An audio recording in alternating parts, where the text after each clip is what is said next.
Si aujourd'hui tu fais Facebook Ads pour ton entreprise ou pour celle de tes clients et que tu remarques que tes publicités ont commencé à se dégrader, que les résultats ne sont plus là, ça devient de moins en moins rentable, le CPA augmente, le ROAS diminue, le ROI diminue, eh bien, dans cette vidéo, je vais t'expliquer pourquoi, quelles sont les raisons derrière cette dégradation des performances de tes publicités et je vais également te donner les solutions pour les combattre. Salut à toi, c'est Elias et j'espère que tu es en forme. Alors l'idée de cette vidéo m'est venue parce que hier j'avais un appel de consultation avec un de mes clients qui rencontre quelques problèmes avec ses publicités. Il a une marque e-commerce et il génère des ventes directement sur sa boutique. Et dernièrement, il a remarqué une forte dégradation de son retour sur investissement. Il était à un ROAS de 9 et aujourd'hui, il est à un ROAS de 3. Donc c'est vraiment une très forte tombée, vraiment c'est éclaté au sol. Et donc je lui ai donné quelques conseils. Et aujourd'hui, je vais vraiment te montrer un petit peu le processus que je suis lorsque il m'arrive des fois quand je remarque une dégradation de mes résultats avec la publicité Facebook. Parce que ce client-là avait quelques explications un petit peu bizarres. Il me disait ouais c'est à cause de iOS 14, c'est à cause de la concurrence, ce sont mes concurrents qui ont commencé à dépenser beaucoup de budget. Et tout ça ce sont des raisons un petit peu bidons. En général, dans 90% des cas, c'est pas ça le problème. Il faut pas chercher à blâmer les autres, à chercher des facteurs externes. Non, il faut toujours prendre ses responsabilités et voir concrètement d'où vient le problème pour le régler derrière. Et donc la métrique sur laquelle je vais m'appuyer sur cette vidéo, ça va être le ROAS, c'est-à-dire le retour sur investissement publicitaire. Donc c'est une métrique hyper importante en e-commerce. Par contre, si tu fais de la génération de prospects, ça va être le coût par lead, ou bien le coût par action, ou bien le ROI. Voilà, t'en as qui l'appellent ROI, retour sur investissement. Mais moi, je préfère utiliser le terme ROAS. Donc pour ce client-là, on a vu une descente qui est très très forte du ROAS. C'est pas une dégradation qui s'est fait sur une longue durée parce que dans ce cas-là, ça va pas être vraiment un vrai problème. C'est plutôt de la fatigue des publicités. Parce que si tu fais la même publicité avec la même créative, le même texte, le même appel à l'action et que tu la laisses tourner, imaginons les premières semaines, ça va être très très rentable, mais au fur et à mesure, semaine après semaine, ton ROAS va descendre petit à petit parce que l'audience va être fatiguée.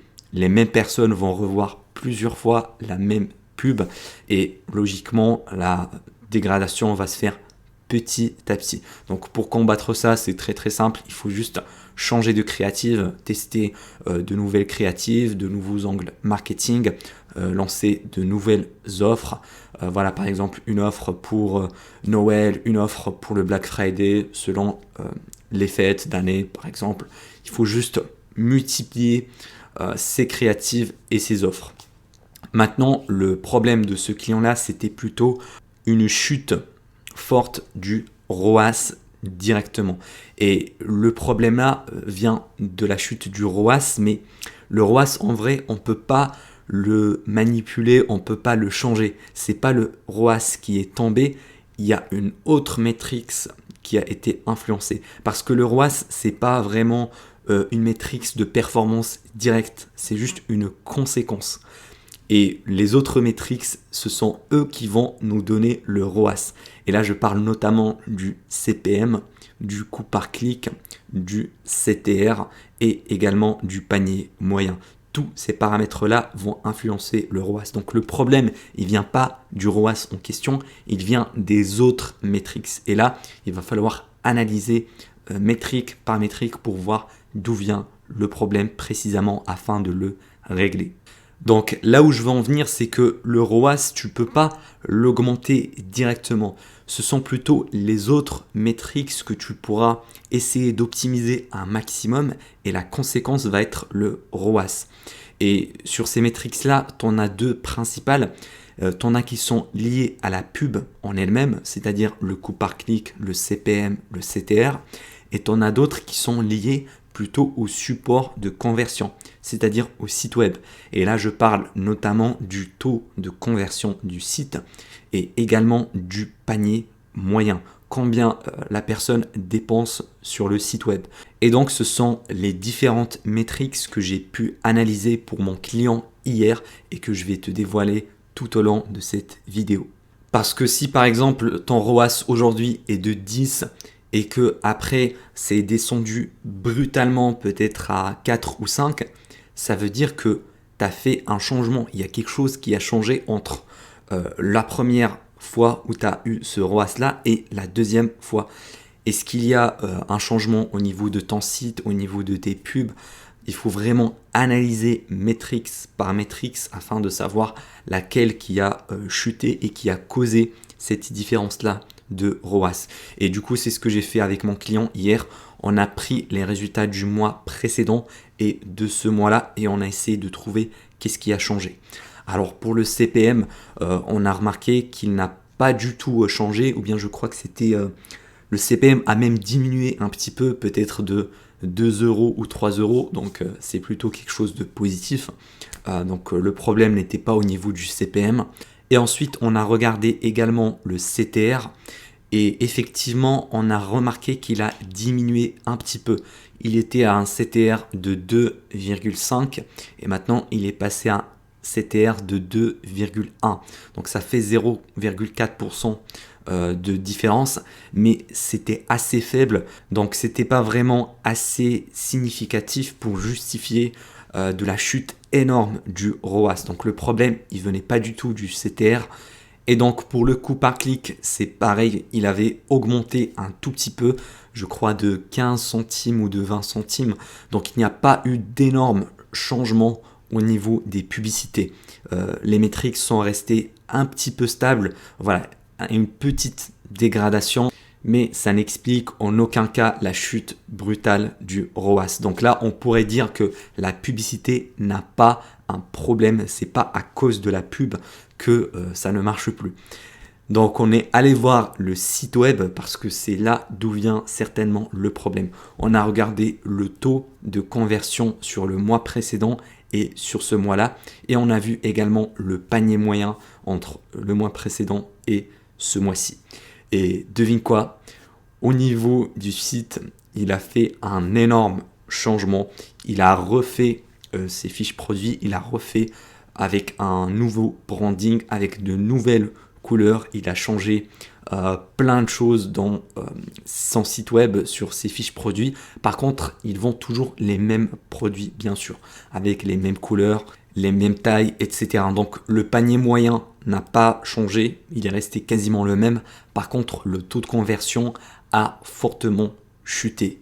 Et c'est de là d'où venait le problème, c'est parce qu'il a changé des choses sur son site, ça convertit moins bien qu'avant et vraiment c'était ça le problème. Le design d'avant était plus efficace pour la conversion.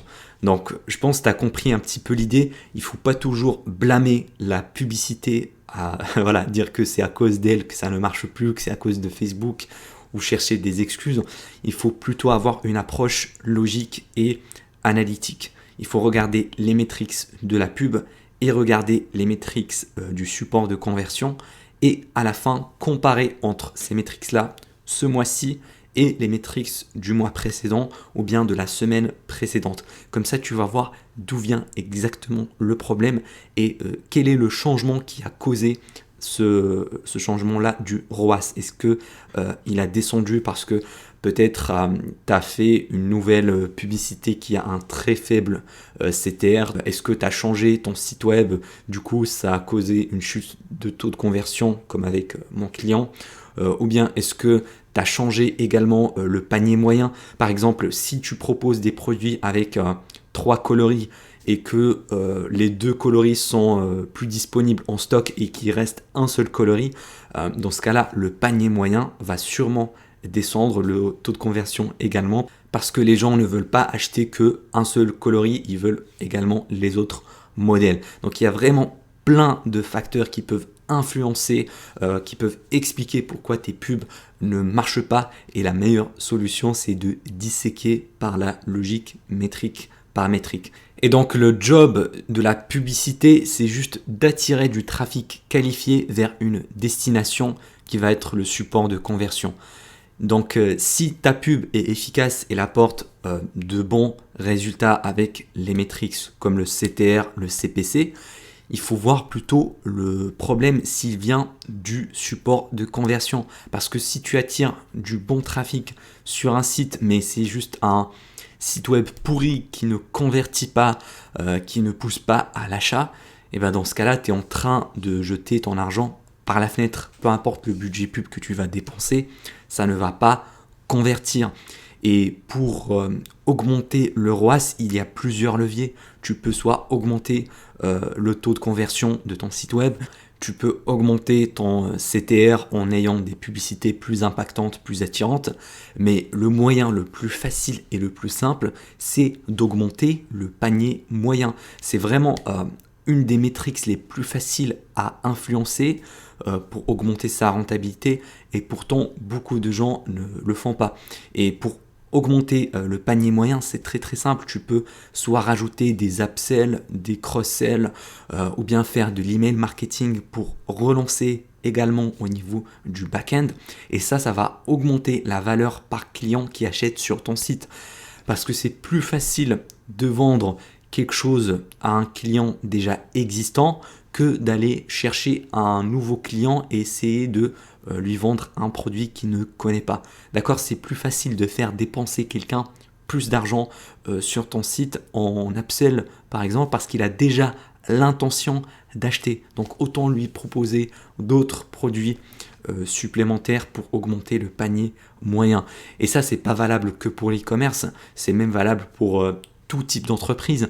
Même si tu fais par exemple des services, si tu fais de la génération de prospects également, plus tu vends à ton client des choses en plus, plus ça va te faciliter la tâche de devenir rentable. Et d'ailleurs, tu vas te démarquer de tout le monde, tu vas exploser la concurrence, parce qu'il y a une citation qui dit « Celui qui est prêt à dépenser le plus sur la publicité sera toujours le gagnant ». Voilà, on est tous des publicitaires, des annonceurs sur Facebook, sur Google, etc. Et donc c'est un système d'enchères. Celui qui est capable de dépenser 100 € pour acquérir un client sera gagnant comparé à celui qui dépense 50. Et donc pour dépenser 100 tout en restant rentable, tu dois augmenter tous les métriques que je t'avais cités précédemment et essayer d'augmenter ton panier moyen également. Donc si tu as une agence marketing comme moi et que tu as des clients qui ont eu des problèmes avec leur rentabilité, qui ont vu leur ROAS descendre, dans ce cas-là, vraiment, il faut voir toutes ces métriques-là. Et pour le taux de conversion, il faut voir quelles sont les choses qui ont changé et qui ont fait diminuer le taux de conversion. Ça peut être soit le design du site web, soit ils ont changé quelque chose dans les fiches produits, mais ça peut être également d'autres facteurs. Est-ce qu'ils ont augmenté le prix de leurs produits? Est-ce qu'ils ont rajouté des frais de livraison supplémentaires? Est-ce qu'ils n'ont plus leurs produits best-seller en stock? Est-ce qu'ils n'ont plus leurs coloris best-seller en stock? Voilà, tous ces petits éléments-là peuvent impacter négativement le taux de conversion, et il faut vraiment les prendre en compte pour comprendre derrière les raisons logiques de la chute du taux de conversion et donc de la chute du ROAS. Et donc il faut vraiment poser les bonnes questions à ton client pour comprendre quels sont les changements qui ont eu lieu et qui ont causé cette dégradation-là.